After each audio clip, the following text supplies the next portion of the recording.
बोलोबा हे त्यांचे वडील अतिशय सदाचरणी होते. परंपरागत पंढरपूरची वारी, आषाढी कार्तिकी वारी करण्याचा नेम मोठ्या भक्तिभावाने जतन केला. बोलोबा आणि त्यांची पत्नी कनकाई यांनी प्रपंच हा विठ्ठलाला साक्षी ठेवून केला. गोरगरिबांना मदत करावी, तहानलेल्याला पाणी द्यावं आणि भुकेल्याला अन्न द्यावं. कोणी आडलेला असेल त्याचे अडचण दूर करावी.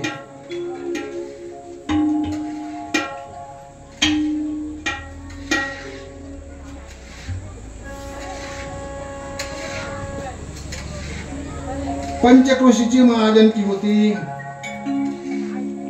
सगळ्या लोकांना ते प्रिय होते. कोणाला अडचण आली तर कमीत कमी व्याजाने 2 किंवा 3% वर्षाला. आज बँकेमध्ये काय रेट आहे? आज 12, 13, 14, 15 अशा प्रकारचा रेट आहे ना. आणि ते त्यावेळेला 2-3% द्यायचे. आणि कोणाची अडचण असेल तर त्याला आडवितही नव्हते. अशा प्रकारचं समजून घ्यायचे. आणि त्यांनी कधीच कोणावर अत्याचार केलेला नाही.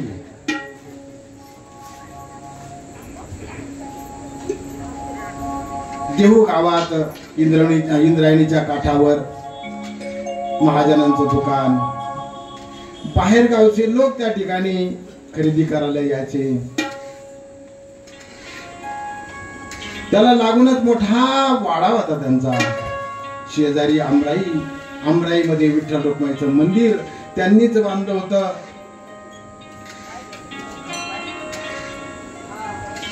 आंबिल्यांच्या या दुकानात ज्वारी, बाजरी, गहू, तांदूळ, मीठ सगळ्या प्रकारचे मसाल्याचे पदार्थ वगैरे सगळे मिळत असायचे.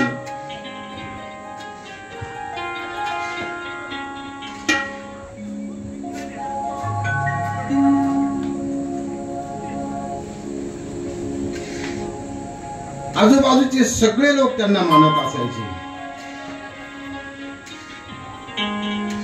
बगीचा केला होता, फुलझाडं लावले होते. आंबा, पेरू, सीताफळ. आता आपली शेती कशी असते, आपला मळा कसा असावा असं त्यांनी आदर्श दिलेला आहे. आंबा, पेरू, फुलझाडं, सीताफळ अशी झाडं, माग केळी कर्दळीचे झाडं, जागे जागे फुलझाडं. अशा प्रकारचा घर होतं त्यांचा, बंगला होता. त्या काळामध्ये मोठी श्रीमंती होती. विठ्ठल रखुमाईच्या मंदिरामध्ये रोज शेणाने सारवलं जायचं. मधोमध चौथरा, त्यावर विठ्ठल रखुमाईच्या सुंदर गोमट्या मूर्ती. भिंतीला एक खुंटीवर 8-10 टाळ टांगलेले असायचे. एका कोपऱ्यात आसनावर विणा उभी आहे, शेजारी मृदुंग आहे. बोलोबा आणि कनकाईला पांडुरंग कृपेने 3 पुत्र झाले. आता संतांच्या घरी साधे मुलं होतील का हो? शुद्ध बीजापोटी फळे रसाळ गोमटी, मुखी अमृताची वाणी, देह देवाचे कारणी. आमच्या जनाबाईंनी देवाला प्रार्थना केली आहे. ऐसा पुत्र देई संता, तरी जा आवडे पंढरीनाथा. गीता नित्य नेमी, वाचे ज्ञानेश्वरी प्रेमी. संत लोकांना असे पुत्र दे भगवंता, जो रोज गीता वाचील, रोज ज्ञानेश्वरी वाचील. संतांच्या चरणा मस्तकरी मस्तक ठेंगणा. कन्या व्हावी भागीरथी, जिचे प्रेम तुझे चित्ती. ऐसे करी संत जनाताची जरी जन्मिला. जनाबाई देवाला प्रार्थना करते, आमच्या संतांच्या घरी असे पुत्र प्राप्त होऊ दे. आणि दुसरा एक असा अभंग आहे. ऐसा पुत्र देई गुंडा, ज्याचा ती लोकी झेंडा. त्रैलोक्यावर झेंडा आमचे ज्ञानोबा माऊली निवृत्तीनाथ सप्पान काका त्रैलोक्यावर झेंडा मुक्ताबाई तुकाराम महाराजांचाही तसंच आहे नाव काय वेगळं आहे ते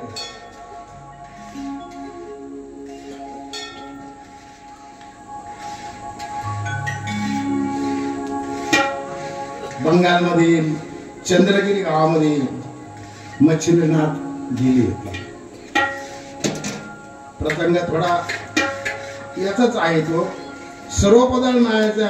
सर्वपदयाळ नावाचा एक ब्राह्मण आहे पत्नी सरस्वती आहे आणि पुत्र संतान नाहीये अहो माणसाला हेच फार दुःख होत असतं मुलगा नाही म्हटल्यानंतर मुलबाळ नाही म्हटलं तर फार दुःख होतं त्यांना एक प्रश्न विचारावा की ज्यांना मुलं बाळ आहेत ते तरी सुखी आहे का ते तरी सुखी आहे का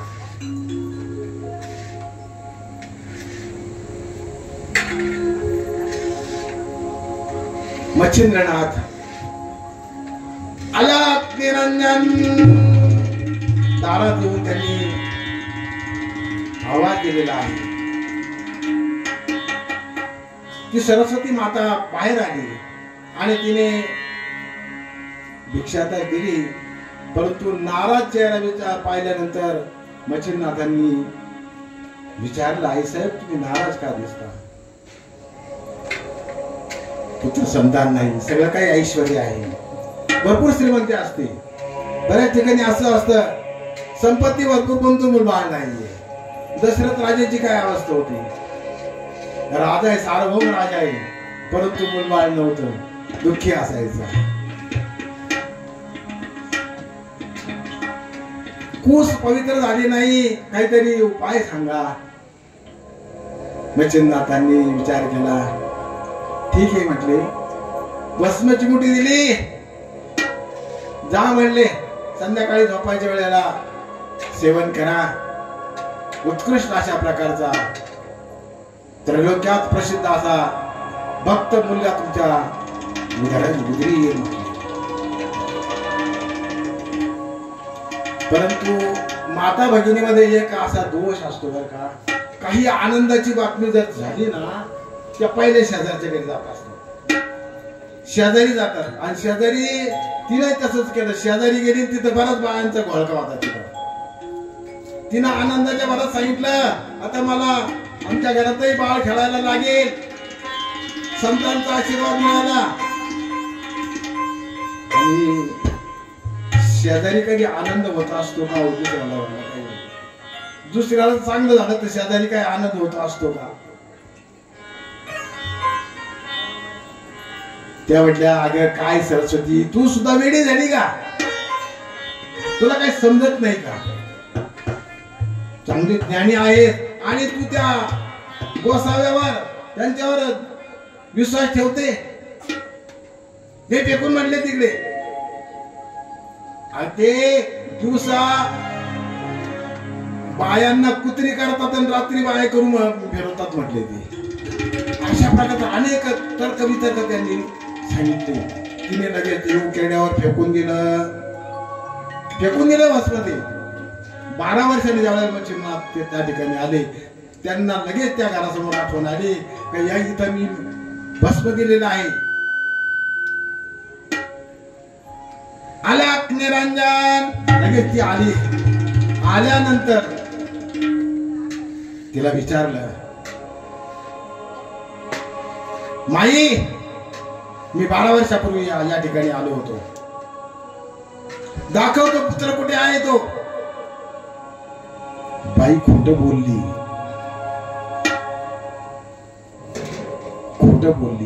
मला पुत्र झालाच नाही म्हणजे त्याच्यापासून काहीच झालं नाही म्हटले खोटं बोलते तू ही नाथांची भस्माची मुठी आहे आणि ती वाया जाणार नाही प्रत्यक्ष सूर्याचा अंश आहे त्याच्यामध्ये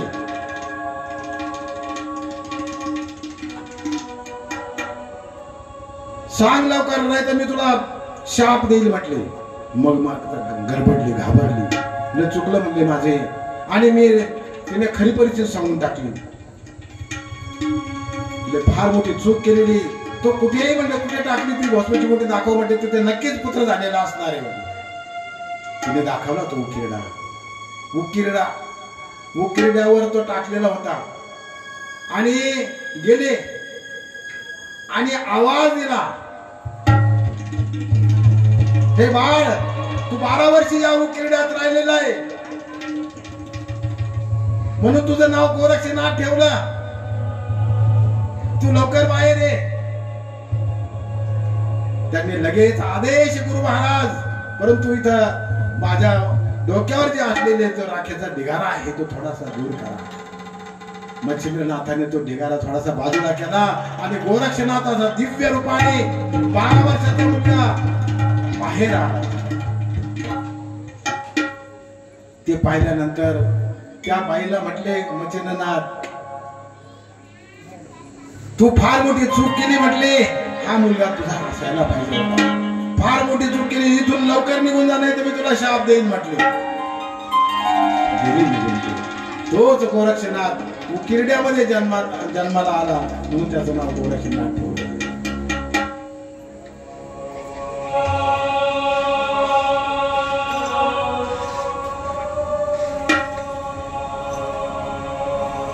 बोलोबांच्या चरणी, त्यांच्या घरी मोठा सावजी, दुसरा तुकाराम आणि तिसरा कान्होबा असे 3 पुत्र झाले. तुकाराम महाराजांचा जन्म फाल्गुन वद्य द्वितीया 1530 साली. बालपणापासून धीर गंभीर एकाकी राहणारा, अतिशय शुद्ध आचरण असलेला,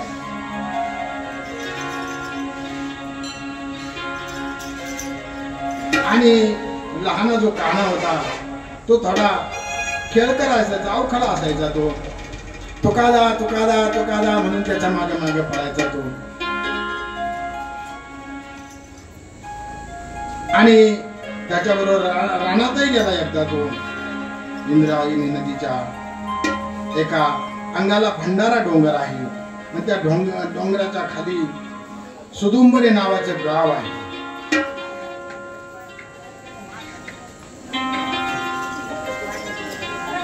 आणि मोठा भामगिरी नावाचा एक डोंगरही आहे तिथे. नवलखा डोंगरही आहे.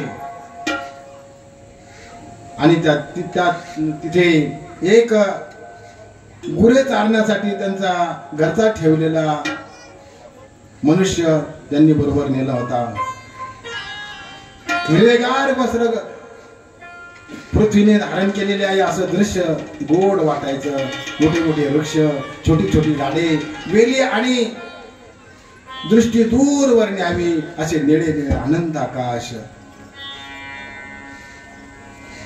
ज्ञानोबा माऊलींच्या म्हणण्याप्रमाणे निळे हे योम, निळे हे सप्रेम, निळे निळे परे सम आकारणे. निळवर ब्रह्म निळवर न कर्म, निळवर आश्रम गुरु देखे. निळेपणे वर्ते निळेपणे खातो, निळेपण पाहतो निळेपणे. ज्ञानदेवाला निलवर्ण शाळा, निळेपण गोवळा रातलिये. ईश्वराची अगाध लीला आहे. अनंत म्हटल्यानंतर निळच असणार. आकाशाकडे पाहिल्यानंतर निळच दिसतं.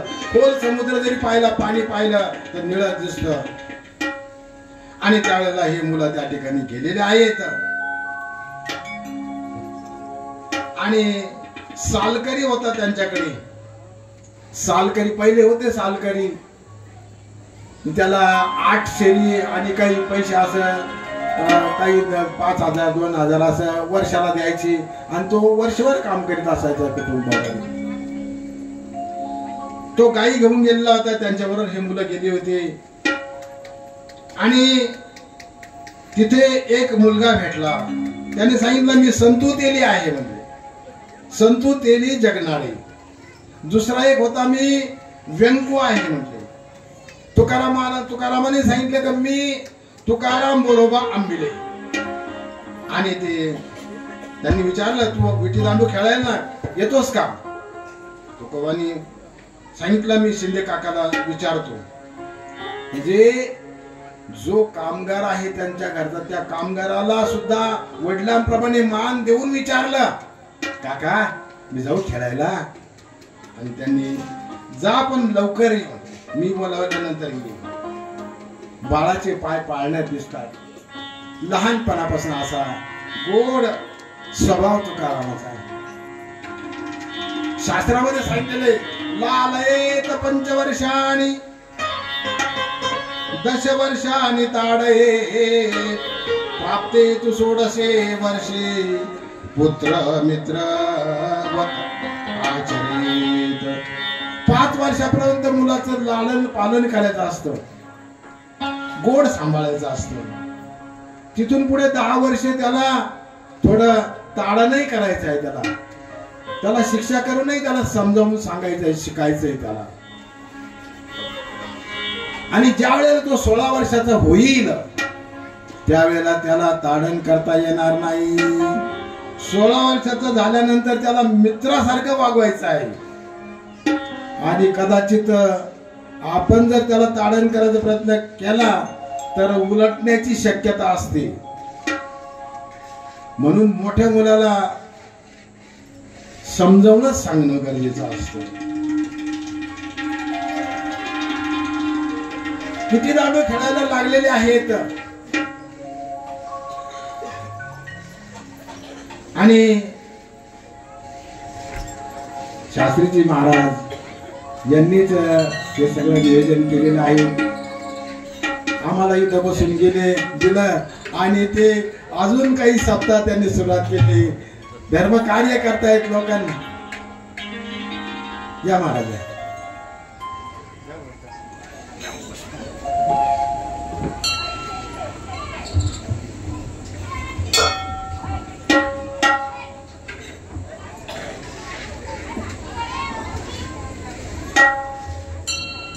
विठी दांडू खेळ सुरू झालेला आहे. आणि खेळता खेळता संतूने अशी कोली करायची असते. आता विठी दांडू काही खेळ राहिलाच नाही. असा खड्डा करायचा थोडासा आणि त्याच्यावर विठी ठेवायची आडवी आणि इकडून दांडूने अशी उचलायची. ती उचलायची, लांब गेली पाहिजे. लांब गेल्यानंतर ती झेलली गेली तर तो बाद होतो. आणि असा संतू बाद झाला. त्याच्यानंतर व्यंकू खेळायला लागला. त्याला तोही बाद झाला. शेवटी तुकारामावर बाजी. तुकारामाने विठी तर उचलली पण दांडूने अशी जोरात मारली की ती लांब गेली, एकदम सापडलीच नाही. शेवटी विठी सापडलीच नाहीये. व्यंकूने आणलेली ती विठी होती. नाराज झाला. तो नाराज झाला आणि शेवटी घरी गेले.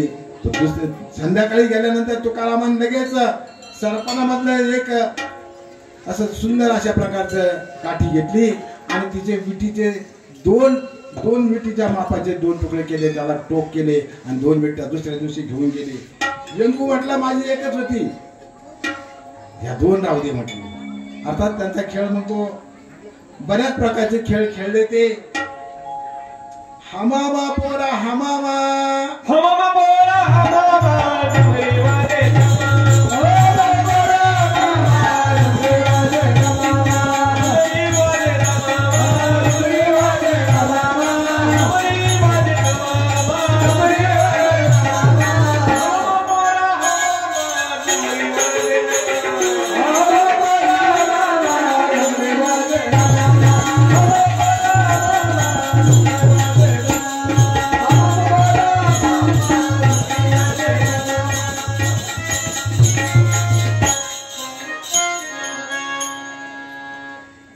खेळ तर फार आहे त्यांचे. आपल्याला वेळ नाही ना, त्यांना खेळायचं आहे. झेला रे झेला वरचे वरी झेला, हातीचे गमवी तो पाठीचे खाय ठोला. अध्यात्म आहे खेळामध्ये. अध्यात्म आहे संतांच्या. लहान होते तरी सुद्धा विचाराने वागायचं असेल. त्रिगुणांचा चेंडू होते जुगारी निराळा, वरिलिया मुखे मन लावी तेथे डोळा. आगळा होऊन धरी वरीची भरे चपळ तो जिंके मंद थके आणि खेळ खेळत असे बाळपणी असे 12 वर्ष गेले थोडक्यात आठवून 12 वर्ष असा खेळ चाललेला आहे बाळपणी 80 वर्षे गेली 12 खेळता या पोरा नानामते विटी दांडू चेंडू लगोऱ्या वाघोडी चंपे पेंडी धरी एकी बेटी हमामा हुंबरी एकलव्याच्या बारे खेळे जगी भोवरे चुंबा चुंबी तुका म्हणे ऐसे बाळपण गेले मग तारुण्य आले गर्वमूळ तुकाराम महाराजांची बाळपण नुसतं खेळण्यात गेलेलं नाही ते करत असताना दैवी संस्कार त्यांच्यामध्ये त्यांच्या घरी होते बोलोबा घरच्या देवाची पूजा करत असायची नंतर मंदिरातल्या विठ्ठल रुक्माईची पूजा करायची नैवेद्य द्यायचा आणि नैवेद्य कसा द्यायचा नैवेद्य देताना आपल्यासारखा नाही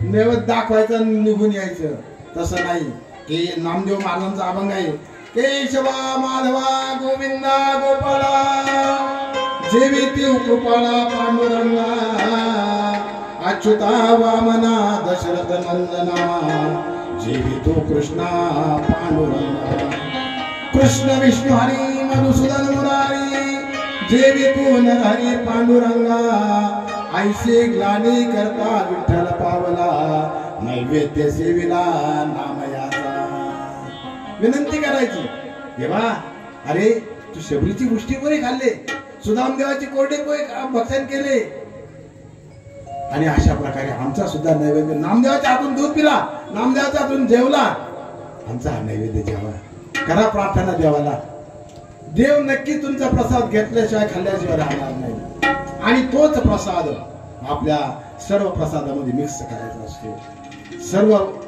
भोजनामध्ये मिक्स करायचा सगळ्या घराने खायचा असतो आणि नैवेद्य द्यायचा तुका कळता झाल्यानंतर हे सगळं काम तुकाराम महाराज तुकाराम सगळं करू लागला आणि तुकारामाचा गळा खूप गोड होता विनाधारी तालाला मृदुंग वाजवणारा 7-8 वर्षाचे टाळकरी 7-8 टाळकरी जमत असायचे ज्ञानेश्वर महाराज नामदेव महाराज एकनाथ महाराज यांचे अभंग बोलवला महाराज गायचे आणि ते गाता गाता तुकाराम महाराजांचे पाठ होऊन जायचे आपल्या गावचं उदाहरण सांगू का अशिक्षित माणूस तुमच्या गावात कोण आहे जो काही शाळा शिकलेला नाही परंतु कीर्तनकारांनी कोणताही अवघड अभंग निवडला जर म्हटलं भरत महाराज म्हणा ज्यांनी मोबाईल मध्ये तो काढला अभंग त्यांना म्हणता येत नाही पण आमचे भरत महाराज टाळ्या वाजवत त्यांच्यासाठी आपल्या गावाचं भूषण आहे ज्यांना सुशिक्षित लोकांना तो म्हणता येत नाही अभंग ते नुसते ऐकून त्याचं पाठांतर होतं महाराज तसे तुकाराम महाराजांचं खूप पाठांतर झाले बोलोबा अभंग म्हणायचे आणि यांनी पाठांतर व्हायचे आणि तुकाराम महाराजांना असा छंद लागलेला आहे आणि सारखं त्यांच्या चित्तामध्ये भगवंताचं नामस्मरण असायचं माझ्या मनाला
सारखं चित्तामध्ये विठ्ठलाचं चिंतन असायचं.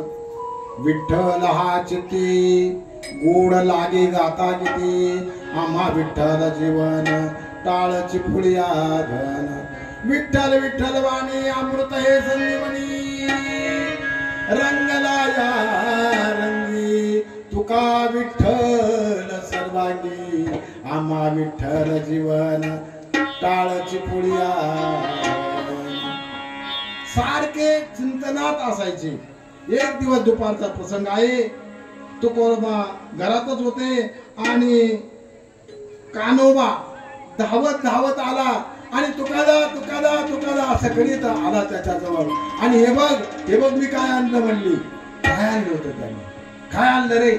आणि त्याने पाहिलं झोळीमध्ये काही चिंगळ्या होत्या. चिंगळ्या समजता का तुम्हाला? कोणी दिलं तुला हे? बारीक माशांना चिंगळ्या म्हणतात. कोणी दिलं तुला हे? कुठून आणलं तू? अरे ते माझे ते लहान मुलं तिथं पकडीत होते ते कोड्यासाठी. कोड्यास म्हणतात त्याला, बरोबर आहे का? कालवनासाठी. हे तू कशाला आणलं? अरे हे पाप आहे. त्याला महाराज पवित्र आहे. त्यांनी सांगितलं ताबडतोब जाऊन तिथं इंद्रायणीमध्ये सोडून दे म्हटले. पाण्यामध्ये सोडताना ताबडतोब, मेले नाही पाहिजे. कान्होबा ताबडतोब पळत गेला आणि त्याने सोडले आणि ते सगळे व्हायला लागले. आनंद वाटला त्याला. नाचत नाचत आला पुन्हा दादा तुकादा. ते सोडले, ते खेळायला लागले. पाण्यात गेले. किती पवित्र अंतःकरण. अरे अमृताची फळी अमृताची वेदी, याची पुढे चाली बिजाची. ऐसी आमचा संग देई नारायणा, ओलावा वचना दयाचिया. जे कोणी मांसाहार करत असतील ना, एक ध्यानात ठेवा, आपल्या इथं तर कोणीच नसणार आहे ते, नक्कीच नाही. परंतु ते प्राणी सुद्धा देवाचं बाळच आहे. त्यानेच निर्माण केलेले आहे ते. जेने हे विश्व निर्मिले, मासी देवा संस्थापिले. एकवी स्वर्गात धरिले सत्ता मात्र्या पुर्या. ज्याने निर्माण केलेलं आहे आणि त्याचेच बाळ म्हणजे आपलेच भाऊबंद आपण मारायचे आणि आपण खायचे, हे नाहीये. मनुष्यासाठी नाहीये. प्रत्येक प्राण्याला वेगळ्या अशा प्रकारचं भोजनाची सोय केलेली आहे भगवंतांनी. पक्ष्यांसाठी वेगळी सोय केलेली आहे, पशूंसाठी चतुष्पादासाठी वेगळी सोय केलेली आहे. मनुष्यासाठी अन्न धन अन्न फळ हे दिलेले आहेत. काय सांगा भगवंताची लीला. अरे तुम्हाला जर मिठाई खावी वाटली ना, गोड प्रसाद खावा वाटला ना, केळीवर पिकलेले केळी घ्या आणि पॅक केलेला असा तुम्हाला पुरा मिळेल. काय केळी सोला आणि खा, किती गोड लागते मिठाई. भगवान परमात्मा सगळं करतो, सगळे फळ. आणि तुकोबांनी त्याला सांगितल्यावर त्यांनी सोडले ते. सावजी हा मोठा भाऊ आहे, परंतु सावजीचं असं वैराग्य आहे की तो कशातच लक्ष द्यायला तयार. आणि आई वडिलांना वाटत असतं मुलाचं लग्न केल्यावर तो सुधरेल. ही तुमच्या आमचीच गोष्ट आहे. मुलगा जर चांगला वागत नसला, चुकीचा वागत असला, तर आई वडील म्हणतात त्याचं लग्न करून टाका, म्हणजे काहीतरी ठिकाणावर येईल. म्हणजे त्याला काय होईल, एखादा महागुरु मिळेल, महागुरु, आणि तो आल्यानंतर त्याचं सुधारणा होईल, तो त्याला शिकवेल काहीतरी. परंतु सावजी असा होता, सावजीचं लग्न केलं तरी काही उपयोग झाला नाही. त्याने पत्नीकडे लक्ष दिलं नाही. वैराग्य. बोलोबा सांगायचे, अरे हे दुकान, हे आपलं एवढी इस्टेट, ही सगळी तुला चालायची आहे, तू मोठा आहे,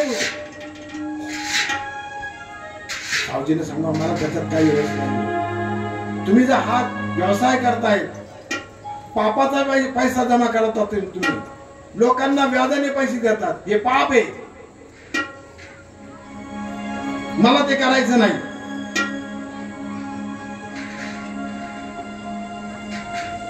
मग बोलोबा काही विचार करताय. दुसरा मुलगा तुकाराम. तुकाराम हा सरळ आहे, समजदार आहे, त्याला सगळं करतं, आई वडिलांची आज्ञा पाळतो आणि त्याच्या मनामध्ये कायम काय असायचं, प्रथम भगती संतन कर संगा,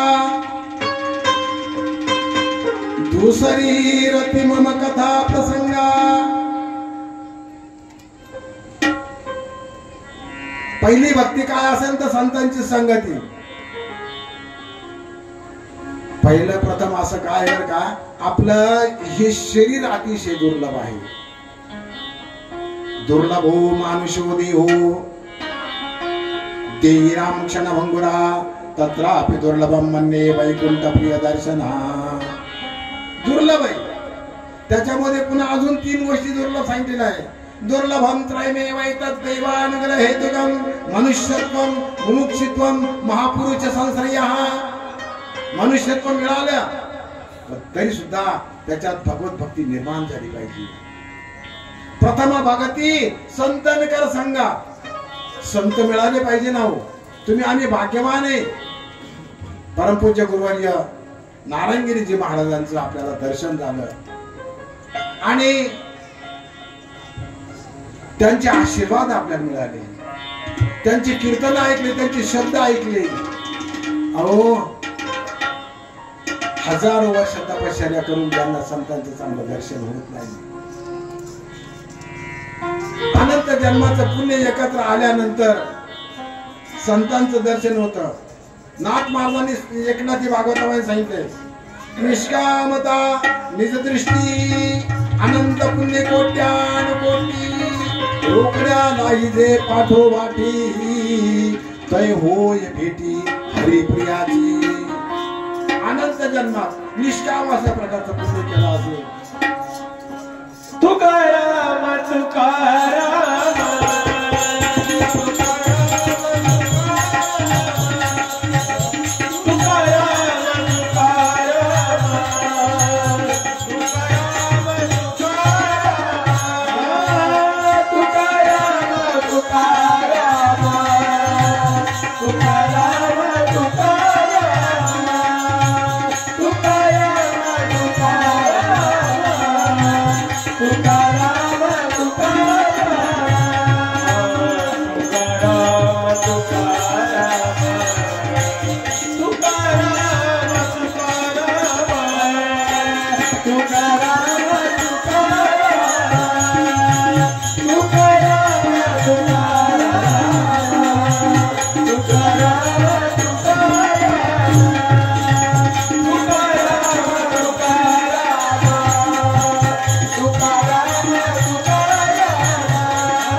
तुकाराम महाराज 12 रुपयांनी या ठिकाणी आलेले, त्यांच्यासाठी जोरदार टाळ्या.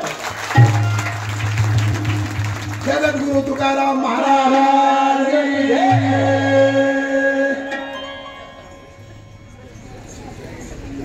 पण आता तुकाराम मोठे